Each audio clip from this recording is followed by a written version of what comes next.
Karl Marx and Friedrich Engels wrote the Communist Manifesto in the mid-19th century, a time of rapid industrialisation and social upheaval.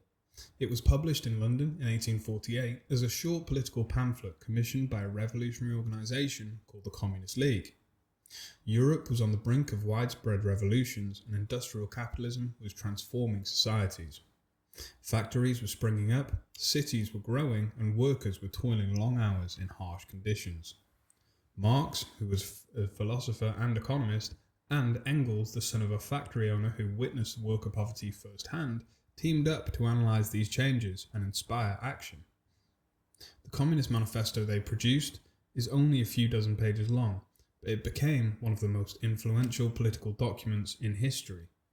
In it, Marx and Engels set out to explain why modern society was so unequal and how they believed it could be changed through revolution. The manifesto's core idea is that history is driven by class struggle, essentially fights between oppressors and the oppressed. Marx and Engels open with the famous line, open quote, "The history of all hitherto existing society is the history of class struggles," end quote. But what does this mean? They explain that throughout history, society has been divided into classes with conflicting interests.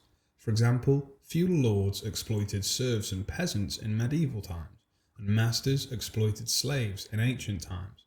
In each era, one group, which is the ruling class, owned the means of production, i.e. the land, the tools, the factories, all the resources you'd need to produce goods. And they benefited from the labour of another, lower class. These two groups inevitably clash. According to Marx, these class conflicts have been the driving force behind social and political change. Old systems collapsed when their class tensions became untenable, making way for new systems.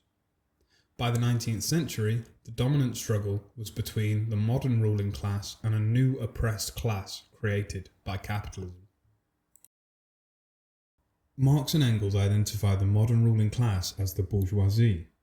This term originally meant the city-dwelling merchant class, but in the manifesto it refers to capitalists, the people who own the factories, businesses, and wealth.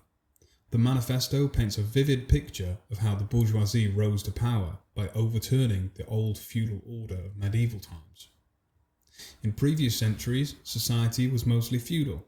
Power lay with kings and nobles who owned the land, but as trade and industry grew, the bourgeoisie gained wealth and influence, eventually leading to bourgeois revolutions like the French Revolution that ushered in the era of capitalism. Capitalism is the economic system where a small class of owners, the bourgeoisie, employs wage labourers to produce goods for profit.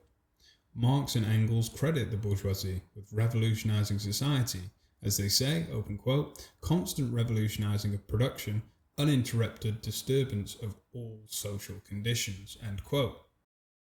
As they put it in plain terms, the bourgeoisie created modern industrial civilization, building railways, factories, and a global market. Under their watch, productivity and science advanced more in a few centuries than in all prior history.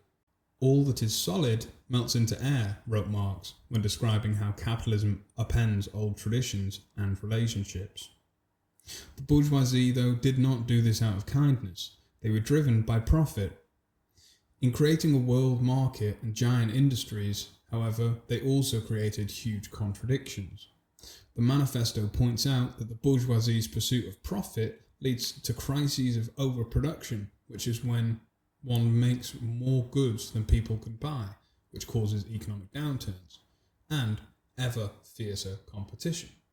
More importantly, the bourgeoisie created their own gravedigger, which was the proletariat. The proletariat is the manifesto's term for the working class.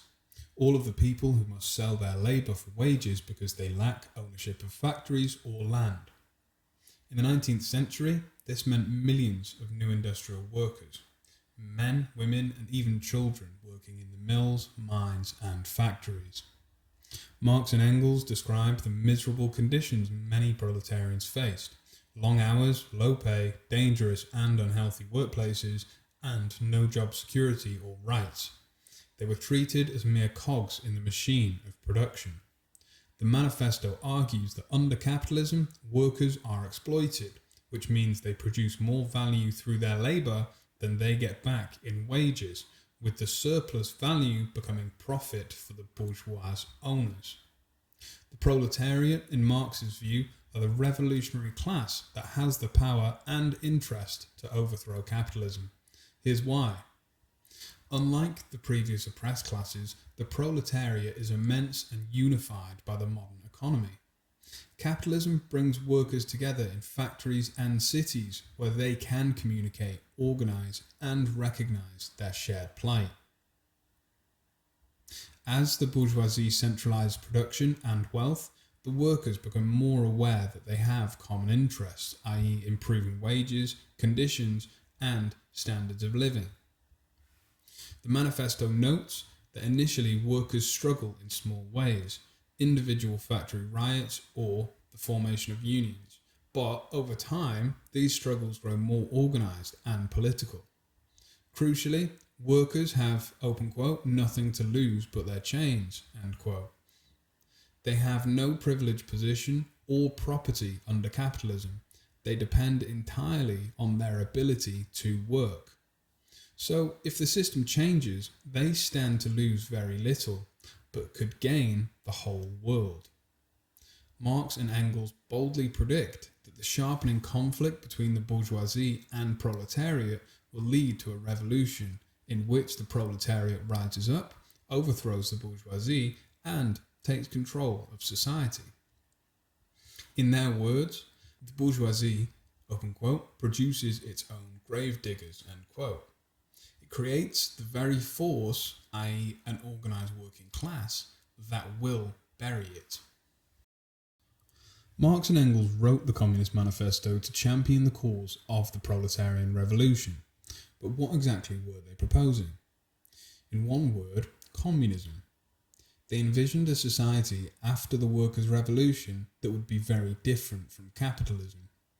The number one goal is the abolition of private property, by which they specifically mean private ownership of the means of production, such as factories, large-scale land, banks, etc., not personal belongings like your clothes, car or toothbrush. Marx and Engels argue that private property under capitalism is the source of class inequality. A few people own the assets and everybody else must work for them. The manifesto says that the communists want the means of production to be owned in common by society as a whole, so that class divisions will be eliminated. If no small class controls all the factories and land, no class can dominate others. That's the theory. This leads to the concept of a classless society, where everyone works cooperatively and the wealth produced is shared for the benefit of all. The manifesto famously states that communism will entail, open quote, the proletariat organised as the ruling class, end quote, implementing measures to dismantle the old capitalist order. In simpler terms, the workers would take political power, for example, form a workers' government, and then use that power to end exploitation. Some immediate measures that Marx and Engels suggested in 1848 included heavy progressive taxes on the rich, free public education, and centralising key industries in the hands of the state, steps towards removing the wealth gap. They also call for ending inheritance, so huge fortunes don't pass down to their heirs, and other policies to break the cycle of class privilege. These ideas were radical at the time. Remember, in many places in 1848, most workers could not even vote. It is important to note that Marx and Engels did not see themselves as the only socialists with ideas about how to help workers. In fact, part of the Communist Manifesto, section 3, is devoted to distinguishing communists from other socialist or left-wing movements of the 19th century. They critique what they call reactionary socialism, thinkers who wanted to roll back the clock to feudal-style society or who were sympathetic to the workers but still tied to the old aristocracy. They also dismissed conservative/bourgeois socialism, which were proposals by some members of the bourgeoisie to make small tweaks like charities or minor labour reforms to appease workers without changing the system as a whole. Finally, they discussed critical utopian socialists such as Charles Fourier or Robert Owen, who imagined ideal model communities to replace capitalism. While Marx and Engels credit the utopians for drawing attention to social problems, they argue these approaches were naive or insufficient. So what makes communists, in Marx's view, different? Marx and Engels emphasise that communists push for the complete overthrow of capitalist rule and the empowerment of the proletariat, not just reforms. They insist that class struggle must end in a revolution to abolish classes entirely, whereas other groups either didn't recognise the revolutionary potential of the working class or hoped to soften capitalism without eliminating it. Another key difference with communism is internationalism. Communists seek to unite workers across all countries, not just improve one nation. Marx and Engels stress that the movement must be global because capitalism itself is global. They famously declare that, open quote, the working men have no country, end quote, urging workers to see beyond national divisions. In summary, communists saw themselves as the vanguard or leading segment of the working class, those who understood the historical path forwards. They had, open quote, no interests separate from the proletariat, end quote, meaning their sole aim was to fulfill workers' real needs through revolution and the creation of a communist society.